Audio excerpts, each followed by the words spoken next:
Welcome guys to my YouTube channel English with Sameer. आज हम सीखेंगे पास्ट परफेक्ट कंटिन्यूअस टेंस कब, कैसे, कहां यूज करते हैं एंड क्या इस टेंस की आइडेंटिफिकेशन होती है एंड कहां हम पास्ट कंटिन्यूअस टेंस को यूज करते हैं। बिकॉज इन दोनों टेंसेस में काफी ज्यादा कंफ्यूजन रहती है स्टूडेंट्स को। वे लोग इन दोनों टेंसेस में डिफरेंशिएशन नहीं कर पाते हैं।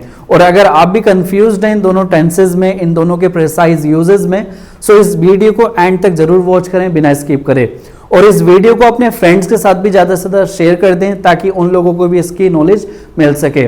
और अगर आप इस चैनल पर नए हैं सो प्लीज सब्सक्राइब करना ना भूलें और बेल आइकन को प्रेस करना ना भूलें ताकि फ्यूचर की अपडेट सबसे पहले आप तक पहुंच सके। सो चलिए स्टार्ट करते हैं आज का सेशन जो है हमारा पास्ट परफेक्ट कंटिन्यूअस पे पूरा बेस्ड। आज हम सीखेंगे डिटेल में पास्ट परफेक्ट कंटिन्यूअस टेंस को कहां कैसे यूज किया जाता है और क्या डिफरेंसेस होते हैं पास्ट परफेक्ट कंटिन्यूअस और पास्ट कंटिन्यूअस टेंस में। सो आइए डिटेल में लर्न करते हैं। हम इस टेंस को यूज करते हैं when we want to show an action which started in some point in past and continued in another past. यानी कि जब भी हम कभी दिखाना चाहते हैं किसी एक्शन, किसी एक्टिविटी को, जो एक्शन, जो एक्टिविटी किसी पास्ट के पॉइंट या किसी पीरियड ऑफ टाइम से पास्ट में ही कंटिन्यूड हो, सो हम इस टेंस को यूज करेंगे। इसको आइए एग्जांपल्स के थ्रू अप्रोच करने की कोशिश करते हैं। सपोज करो राधा 2 दिनों से स्कूल जा रही थी। सो राधा ने स्कूल जाना 2 दिन पहले से स्टार्ट किया और पास्ट में ही उसका जाना कंटिन्यूड था। सो इस टेंस को ट्रांसलेट करने के लिए हम पास्ट परफेक्ट कंटिन्यूअस टेंस के स्ट्रक्चर को अप्रोच करेंगे। एंड अनदर एग्जांपल इज वे लोग जनवरी से दिल्ली में रह रहे थे। सो जनवरी एक पास्ट का पॉइंट ऑफ टाइम है। जनवरी से उनके रहने का एक्शन कंटिन्यूड था पास्ट में। उसको बोलने लिखने के लिए हम अगेन इस पास्ट परफेक्ट कंटिन्यूअस टेंस के स्ट्रक्चर को अप्रोच करेंगे। इसका स्ट्रक्चर होता है पहले सब्जेक्ट लिखा जाएगा, उसके बाद हेड लिखेंगे, देन बीन लिखेंगे, फिर उसके बाद वर्ब में आईएनजी, फिर ऑब्जेक्ट, फिर सीन्स या फोर। सीन्स को हम यूज करते हैं जब भी किसी पॉइंट ऑफ टाइम की बात करें, यानी कि जो आप टाइम कैलेंडर में देख सकते हैं, किसी ईयर को, किसी मंथ को, किसी पार्ट्स ऑफ वीक को या फिर किसी डे के पार्ट को, सो हम यूज करते हैं सीन्स को। वेयर एज हम फोर को यूज करेंगे जब हम किसी पीरियड ऑफ टाइम की बात करें, जब टाइम कंफर्म्ड या फिर फिक्स्ड ना हो। आइए एग्जाम्पल के थ्रू इस टेंस को गो थ्रू करेंगे और जानेंगे कब, कहां, कैसे हम इस टेंस को यूज करते हैं। Very first example is Michael सन 2015 से दिल्ली में रह रहा था। सो ये माइकल नाम का पर्सन है, ये दिल्ली में सन 2015 से रह रहा था, यानी कि पास्ट में इसने रहने के एक्शन को कंटिन्यूड रखा। बट अभी जो नाउ का टाइम है ये दिल्ली में नहीं है, ये किसी अदर स्टेट में मूव ऑन कर चुका है। सो इस हिंदी के वाक्य को ट्रांसलेट करने के लिए हम इस स्ट्रक्चर को अप्रोच करेंगे। Michael had been living in Delhi since 2015। Since हमने इसलिए ऐड करा बिकॉज जो टाइम है, पॉइंट ऑफ टाइम है, हम कैलेंडर में इस ईयर को देख सकते हैं। जिस भी टाइम को हम कैलेंडर में देख सकें उसके लिए हम सिंस का यूज करते हैं। And the next sentence is he had been working in Microsoft company for last 20 years. अब जो ये माइकल नाम का पर्सन है, इसने माइक्रोसॉफ्ट कंपनी में काम किया 20 सालों तक। पिछले 20 सालों तक इसने इस कंपनी में वर्क किया। सो इस बात को हम बोलने लिखने के लिए again past perfect continuous tense के स्ट्रक्चर को यूज करेंगे। ओवरऑल हमें इतना समझना है, जब भी किसी पॉइंट ऑफ टाइम से कोई एक्शन कंटिन्यूड होता हुआ दिखाना चाहें या फिर किसी पीरियड ऑफ टाइम से कोई कंटिन्यूड एक्शन होता हुआ दिखाना चाहें पास्ट में, सो हम यूज करते हैं पास्ट परफेक्ट कंटिन्यूअस टेंस। यानी कि जिस भी हिंदी के वाक्य के अंत में से रहा था हो, से रही थी हो, से रहे थे हो, तब हम यूज करेंगे इस टेंस को। एंड हम पास्ट कंटिन्यूअस टेंस को यूज करते हैं जब भी हम कभी किसी पास्ट के पॉइंट ऑफ टाइम या पीरियड ऑफ टाइम पे फोकस, स्ट्रेस ना करना चाहें, बल्कि हम पास्ट में कंटिन्यूड एक्शन पे फोकस, स्ट्रेस करना चाहें। उसका स्ट्रक्चर होता है सब्जेक्ट लिखेंगे, वॉज या वर लिखेंगे, फिर वर्ब में ING, then object. For an example Michael was living in Delhi and another example is he was working in Microsoft company. अब इन दोनों सेंटेंसेस में हमने किसी पॉइंट ऑफ टाइम को ऐड ऑन नहीं करा है, ना ही हमने किसी पीरियड ऑफ टाइम की बात की है। इस सेंटेंस में हम सिर्फ उसके एक्शन को दिखाना चाहते हैं, फोकस करना चाहते हैं। देयरफॉर हमने यूज कर रखा है पास्ट कंटिन्यूअस टेंस। यानी कि ओवरऑल हमने इतना समझना है, जब भी किसी पास्ट के कंटिन्यूड एक्शन पे फोकस करना हो हमें, यानी कि कोई पास्ट में एक्टिविटी हो रही थी, बस हमें इतना बताना है। सो हम यूज करते हैं पास्ट कॉन्टिन्यूस टेंस।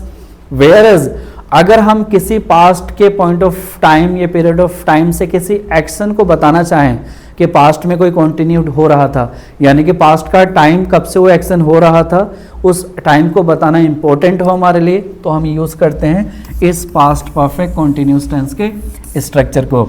आइए इस स्ट्रक्चर के और सेंटेंसेस को गो थ्रू करके अच्छे से अप्रोच करते हैं कि कैसे हम और सेंटेंसेस बना सकते हैं इस स्ट्रक्चर को यूज करके। वह 10 दिनों से खाना पका रही थी। सो कोई गर्ल है, उसने 10 दिनों से खाना बनाना कंटिन्यूड रखा पास्ट में। सो उस बात को लिखने बोलने के लिए हम पास्ट परफेक्ट कंटिन्यूस टेंस के स्ट्रक्चर को अप्रोच करेंगे। वह का शी हो जाएगा, she had been cooking the food for 10 days। And the next sentence is आप पिछले 10 दिनों से यह काम कर रहे थे। You had been doing this work for last 10 days। आप 10 दिनों से इस काम को कंटिन्यूसली पास्ट में कर रहे थे। सो उसको बोलने लिखने के लिए हमने पास्ट परफेक्ट कंटिन्यूस टेंस के स्ट्रक्चर को यूज किया है। And the next sentence is the government had been passing this law since 1985। यानी कि जो सरकार है 1985 से इस कानून को पास कर रही थी। इस पॉइंट ऑफ टाइम से इस पास करने के एक्शन को सरकार ने कंटिन्यूड पास्ट में रखा। सो उस बात को बोलने लिखने के लिए हम again past perfect continuous tense के स्ट्रक्चर को यूज करते हैं। And the next sentence is मैं सोमवार से इसकी तलाश कर रहा था। सो मंडे एक पॉइंट ऑफ टाइम है, आज मंडे नहीं है, मंडे से मैं इस चीज को ढूंढ रहा था। सो पॉइंट ऑफ टाइम को बताने लिखने के लिए हम सिंस का यूज करते हैं। आई होप आपको यहाँ तक क्लियर हो गया होगा। अब हम इसके नेगेटिव स्ट्रक्चर को फॉर्म करके सेंटेंसेस को गो थ्रू करते हैं, किस तरह से नेगेटिव स्ट्रक्चर को यूज किया जाता है। Let's learn. नेगेटिव सेंटेंसेस लिखने के लिए पहले हम सब्जेक्ट लिखते हैं, उसके बाद हेल्पिंग वर्ब यानी कि हेड लिखेंगे, फिर उसके बाद नोट लगाएंगे, देन बीन, वर्ब में आईएनजी पुट करेंगे, उसके बाद ऑब्जेक्ट, फिर सिंस या for. And these are the examples. Very first one is Rahul जनवरी से स्कूल नहीं जा रहा था। Rahul had not been going to school since January. Since को यूज कर रखा है बिकॉज जनवरी एक पॉइंट है। सो कुछ ऐसे सेंटेंसेस की बात करने के लिए जो पास्ट में किसी पॉइंट ऑफ टाइम या पीरियड ऑफ टाइम से कंटिन्यूड नहीं हो रहे थे, उनके लिए भी हम पास्ट परफेक्ट कंटिन्यूस टेंस के नेगेटिव स्ट्रक्चर को यूज करते हैं। And the next sentence is सरकार सन 2010 से गरीबों को सब्सिडी नहीं दे रही थी। सो सरकार सन 2010 से गरीबों को सब्सिडी नहीं दे रही थी, यानी कि पास्ट में किसी पीरियड से कोई एक्शन कंटिन्यूड नहीं हो रहा था। सो उस बात को लिखने के लिए हमने पास्ट परफेक्ट कंटिन्यूस टेंस के नेगेटिव स्ट्रक्चर को अप्रोच किया। अब हम इसके इंट्रोगेटिव स्ट्रक्चर को गो थ्रू करके सेंटेंसेस फॉर्म करते हैं, किस तरह से इंट्रोगेटिव सेंटेंसेस बनाए जाते हैं पास्ट परफेक्ट कंटिन्यूस टेंस के। इंट्रोगेटिव सेंटेंसेस लिखने के लिए पहले हम हेल्पिंग वर्ब लिखते हैं हैड, उसके बाद सब्जेक्ट पुट करेंगे, उसके बाद बीन, फिर वर्ब की आईएनजी फॉर्म, देन ऑब्जेक्ट, फिर सिंस या फॉर, फिर क्वेश्चन मार्क। इंट्रोगेटिव सेंटेंसेस वो सेंटेंसेस होते हैं जिनसे हमें रिप्लाई मिलता है यस या नो का, और इनकी हिंदी की सेंटेंसेस की स्टार्टिंग होती है क्या से, क्या वह यहाँ 2 घंटों से इंतजार कर रही थी, फिर question mark. Had she been waiting here for 2 hours? And the next sentence is क्या रोहित 5 साल से सरकारी नौकरी की तैयारी कर रहा था। Had Rohit been preparing for the government job for 5 years?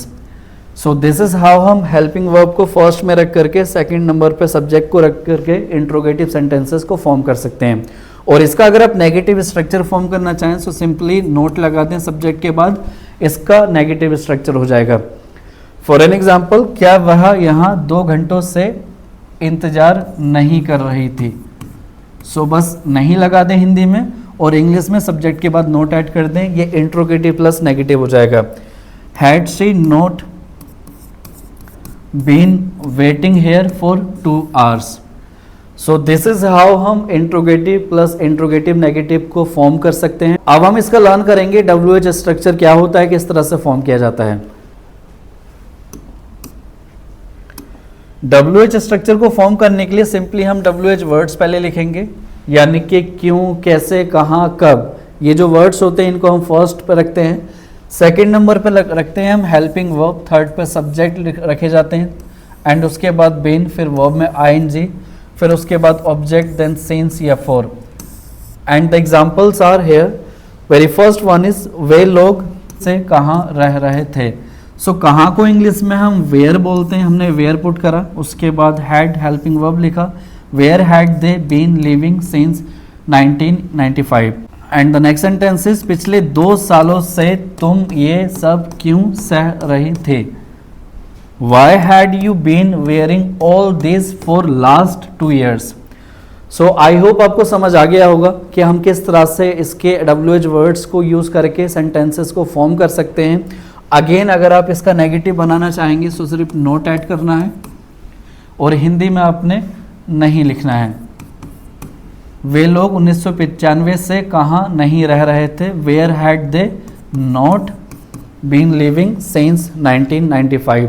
इस तरह से हम पास्ट परफेक्ट कॉन्टिन्यूस टेंस को अप्रोच कर सकते हैं किसी भी ऐसी बात को बोलने लिखने के लिए जो पास्ट में किसी पॉइंट ऑफ टाइम या पीरियड ऑफ टाइम से पास्ट में ही कंटिन्यूड रही हो। सो अगर आपको ये वीडियो इन्फॉर्मेटिव लगी हो सो प्लीज़ अपने फ्रेंड्स में ज़्यादा से ज़्यादा शेयर करें और लाइक कमेंट करें ताकि मैं इसी तरीके की और इन्फॉर्मेटिव वीडियोज़ इस चैनल पर अपलोड कर सकूँ। And thanks for watching, see you again, bye, take care.